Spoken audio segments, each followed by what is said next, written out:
Bien, bonjour à tous et bienvenue dans cette vidéo sur le cours sur les forces. Alors, aujourd'hui, on va commencer plutôt par des rappels de secondes, hein, pour remettre les choses en place en ce qui concerne les différents types de forces que l'on peut retrouver. Alors, une force, qu'est-ce que c'est?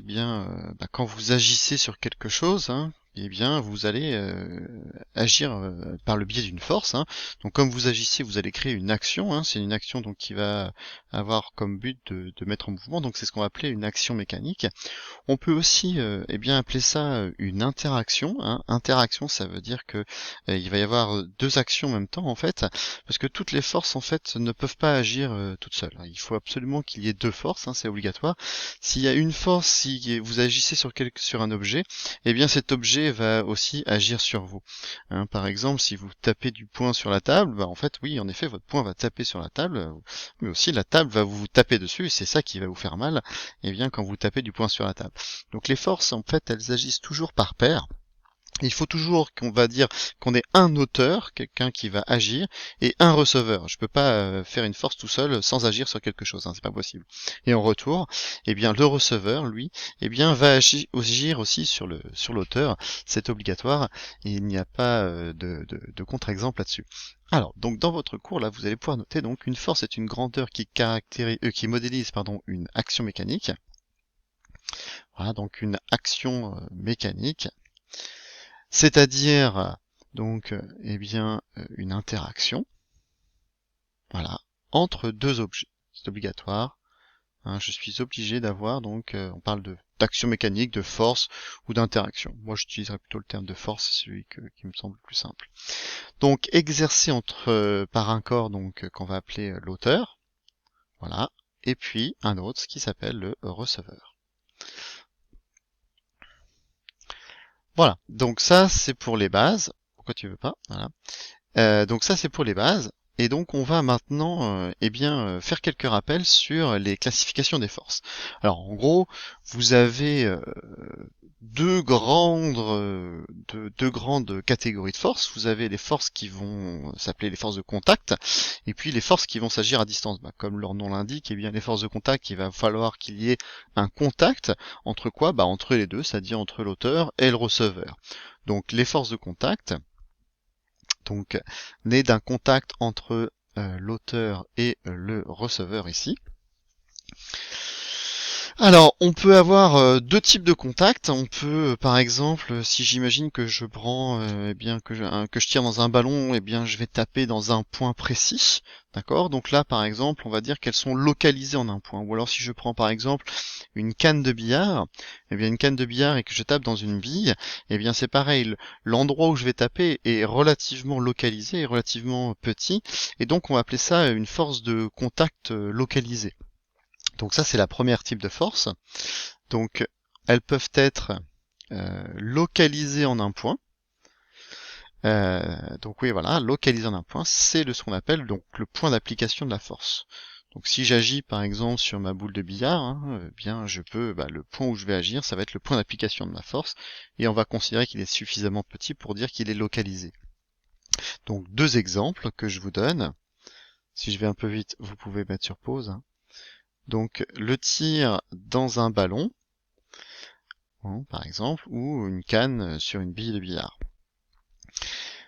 Voilà, ça c'était pour les forces de contact localisées, et puis la deuxième partie, si elles sont pas localisées, ça veut dire que justement si le point n'est pas suffisamment petit d'attaque, ça veut dire que ça va être réparti en surface.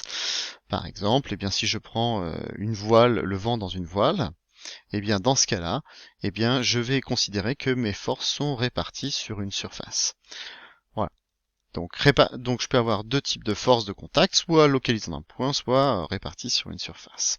Donc voilà, ça ce sont les deux forces de contact, et puis vous avez deviné que si j'ai besoin d'avoir un autre type de force, ce seront les forces à distance. Alors, les forces à distance que vous connaissez, elles sont au nombre de 3, pour celles que vous connaissez, il en existe d'autres mais que vous ne connaissez peut-être pas. Alors premièrement, quand on pense force à distance, ça veut dire que voilà, il n'y a pas de contact, j'ai pas besoin d'avoir un contact entre l'auteur et le receveur, et donc par exemple, c'est tout simplement eh bien le magnétisme. Hein, le magnétisme, si je prends un aimant, eh bien j'ai pas besoin, je peux faire ça dans le vide de l'espace, il n'y a pas besoin de contact entre l'auteur et le receveur, entre mon aimant et une petite bille par exemple. Donc la première, c'est elle peut être d'origine magnétique, comme pour un aimant, voilà. Ça peut être aussi d'origine électrique. Hein, si vous avez déjà fait l'expérience de mettre un bout de papier, vous pouvez faire ça chez vous si vous ennuyez. Vous prenez un bout de papier, une feuille de papier, vous la déchirez à la main, plutôt sans ciseaux, plutôt à la main. Vous faites des petits bouts, l'ordre de quelques millimètres carrés, et puis vous prenez une règle en plastique, et puis vous frottez, et puis vous allez voir, justement, vous allez pouvoir agir à distance. Vous serez un super magicien. Voilà. Donc l'exemple que je vous donne, c'est par exemple la règle sur un bout de papier. Et puis la dernière force qui peut exercer à distance, eh bien, si vous prenez un objet et que vous le lâchez, la Terre va attirer cet objet. Hein, c'est ce qu'on appelle les forces d'origine gravitationnelle. D'accord. Donc tous les objets, par exemple, qui sont attirés par la Terre, ce sont des forces qui sont d'origine gravitationnelle. Alors je vais mettre ça ici. Voilà. Donc je résume, hein, donc les forces peuvent être à distance, j'ai magnétiques, hein, ce sont les aimants, les forces électriques, et les forces gravitationnelles, donc la force exercée sur chaque objet par la Terre. Alors, comment est-ce qu'on va faire pour mesurer une force? Eh bien, on va utiliser un appareil de mesure qui s'appelle le dynamomètre. Alors le dynamomètre, ça ressemble à peu près à ça.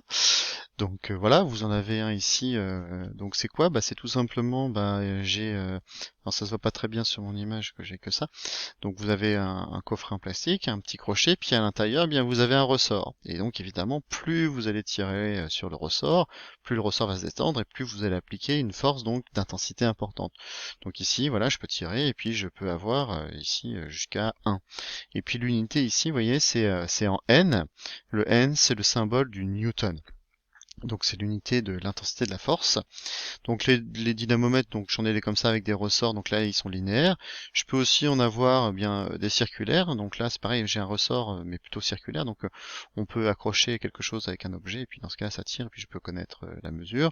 Hein. Puis il y en a même des plus précis qui sont comme celui-ci, qui permettent donc d'avoir un dynamomètre digital, qui permet donc d'avoir un affichage numérique ici. Voilà, donc c'est la même chose. Hein. En tout cas, eh bien à chaque fois qu'on a besoin, on va le mesurer en newton. Ça c'est la force, et puis après on peut faire des conversions en kilogrammes, en livres, etc. comme on veut. Alors vous allez pouvoir noter sur votre feuille, pardon. Donc vous allez pouvoir noter donc mesure d'une force, donc petit 2, donc un dynamomètre. Donc un dynamomètre avec un Y, un dynamo, qui veut dire la force en grec. Et l'instrument de mesure l'intensité de la force qui va se mesurer en newton, hein, en hommage à Monsieur Sir Isaac Newton. Et le symbole, donc, ce sera un N majuscule, comme ceci. Tac. N majuscule. Voilà. Ça, c'est pour les rappels assez simples. Maintenant, eh bien, toutes ces forces, on va les représenter. Alors, il faut savoir que, eh bien, les forces, ce sont des grandeurs qui s'appellent des grandeurs vectorielles. Donc, on va pouvoir les représenter par un vecteur, donc c'est-à-dire une flèche. Alors une flèche ou un vecteur, globalement, on va avoir 4 caractéristiques. Donc ces 4 caractéristiques, des fois on n'en pense que 3, mais moi je préfère en mettre 4. Donc on va les détailler ici avec mon petit schéma, vous voyez. Donc je vous ai fait ici, je vous ai représenté un vecteur, donc je vais peut-être le tracer un petit peu mieux en couleur. Voilà, on va prendre la règle. Voilà, j'ai du mal avec ça, moi. Voilà. Je vais rezoomer, dézoomer, voilà. Donc je prends ma règle, et vous voyez bien que ici, par exemple, si j'arrive à bien le faire, mon vecteur, je l'ai tracé ici. Donc je l'ai tracé, je vais me faire oui, en bleu, c'est bien ça. Donc d'ici jusqu'à la pointe, et bien ça, c'est mon vecteur. Donc c'est ma flèche. Et donc, quelles sont ces 4 caractéristiques? Eh bien, la première, si vous regardez bien, eh bien, j'ai pris une droite spéciale ici, par exemple. Eh bien, cette droite-là, hein, que je peux faire d'une autre couleur, par exemple, que je peux faire en rouge, eh bien, ça, c'est ce qu'on va appeler la droite d'action, ou la direction. Donc ça c'est le premier point, hein. Donc j'ai pris une direction particulière.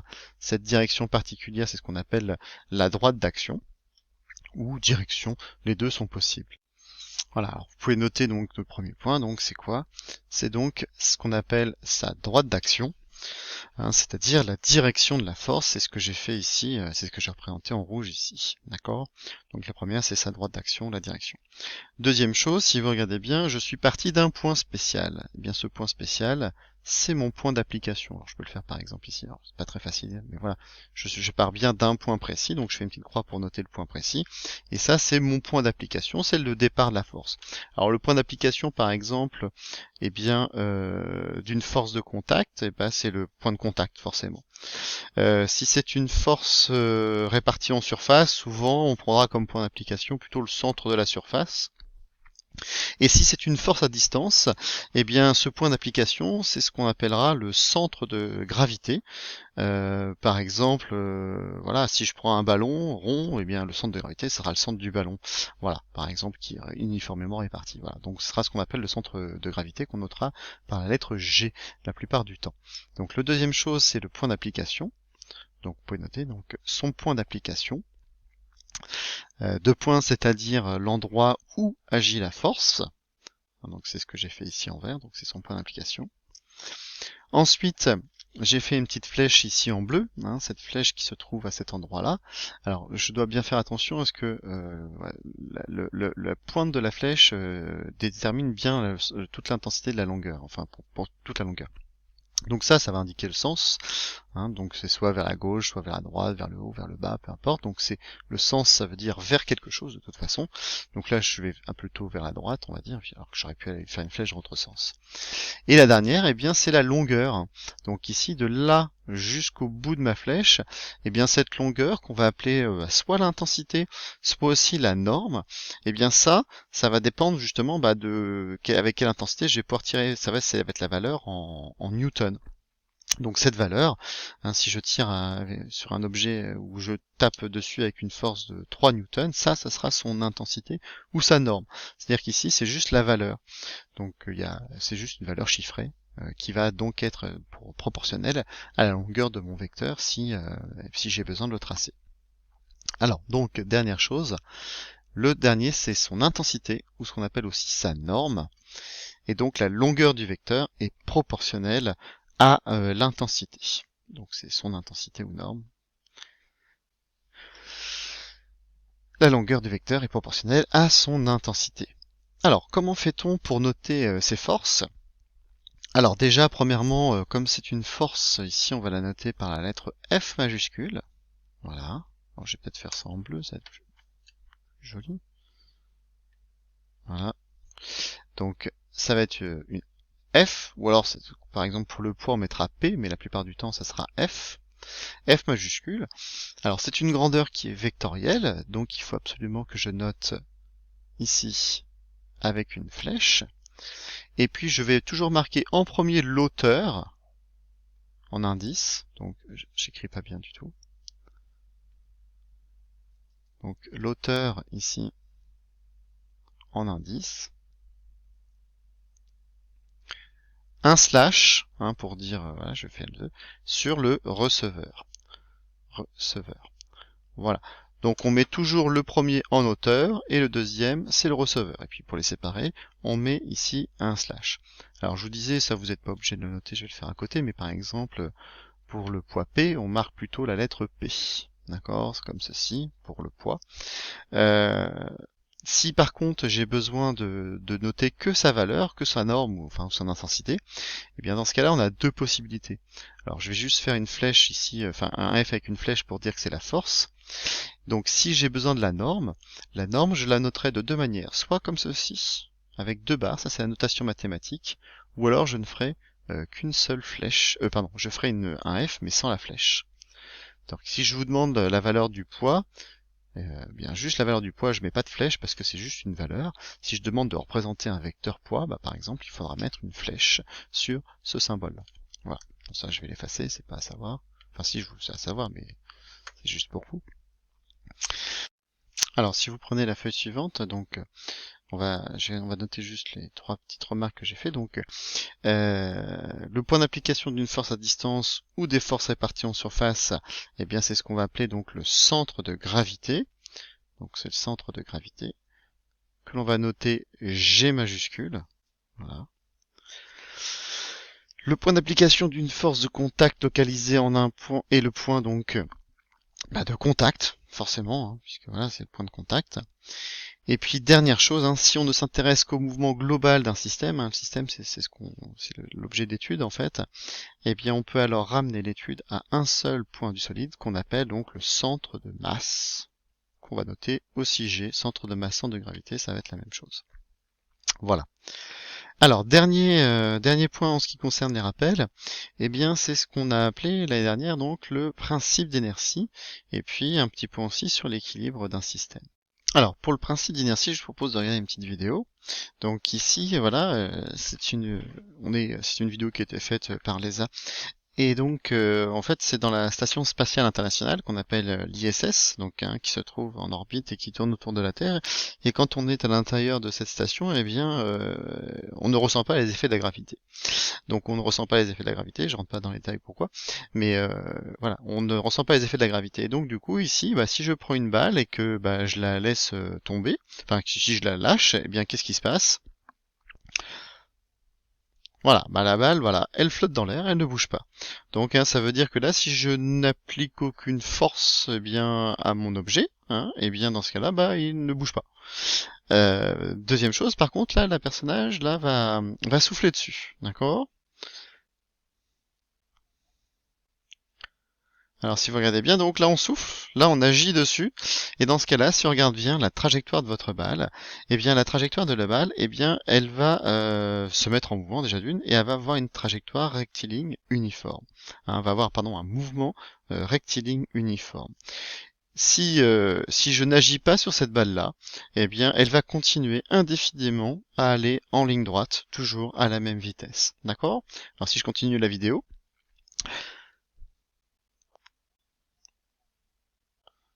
voilà. Donc si personne n'agit sur cette balle-là, eh bien elle va continuer en ligne droite. Si des objets chez nous ralentissent, c'est tout simplement parce qu'ils vont frotter, par exemple, avec l'air, et c'est pour ça que eux vont ralentir. Mais si je suis dans l'espace, alors là il y a quand même un petit peu d'air, je suis d'accord, mais il n'y en a pas suffisamment pour ralentir la balle. Mais si les objets, nous, se mettent en mouvement, c'est parce que, on agit dessus. Donc là, voilà, c'est la personne qui arrête la balle. Voilà, ce qu'on arrive à faire dans l'espace. Voilà, donc à partir du moment où on n'agit pas dessus, c'est en ligne droite. Si je ressouffle dessus, eh bien ça repart. Donc le principe d'inertie, c'est ça. Ça, c'est une illustration du principe d'inertie.